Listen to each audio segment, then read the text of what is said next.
হজরত আবু বকর রদিয়াল্লাহু আনহু ইসলামের ইতিহাসে এক উজ্জ্বল নাম।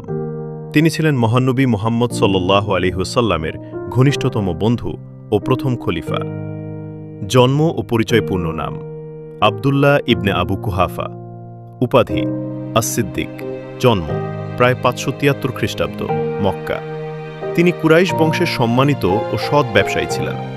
ইসলাম গ্রহণ নবী সাল্লাল্লাহু আলাইহি ওয়াসাল্লাম যখন ইসলাম প্রচার শুরু করেন, তখন আবু বকর রাদিয়াল্লাহু আনহু প্রথম দিকেই ইসলাম গ্রহণ করেন। তিনি কোনো দ্বিধা ছাড়াই নবী সাল্লাল্লাহু আলাইহি ওয়াসাল্লামকে বিশ্বাস করেছিলেন।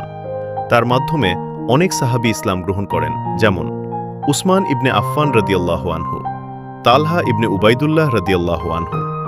নবী সাল্লাল্লাহু আলাইহি ওয়াসাল্লামের প্রতি ভালোবাসা, তিনি সবসময় নবী সাল্লাল্লাহু আলাইহি ওয়াসাল্লামের পাশে ছিলেন।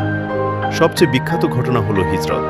মক্কা থেকে মদিনা যাওয়ার সময় তিনি নবী সাল্লাল্লাহু আলাইহি ওয়াসাল্লামের সঙ্গী হন। তারা গারে শাওরে আশ্রয় নেন, যেখানে আল্লাহ তাদের অলৌকিকভাবে রক্ষা করেন।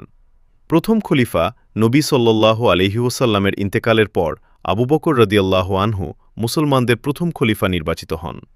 তার শাসনামলে মিথ্যা নবীদের বিরুদ্ধে যুদ্ধ, রিদ্দাহ যুদ্ধ পরিচালনা করেন। কুরআন সংকলনের উদ্যোগ নেন। ইসলামকে ঐক্যবদ্ধ রাখেন।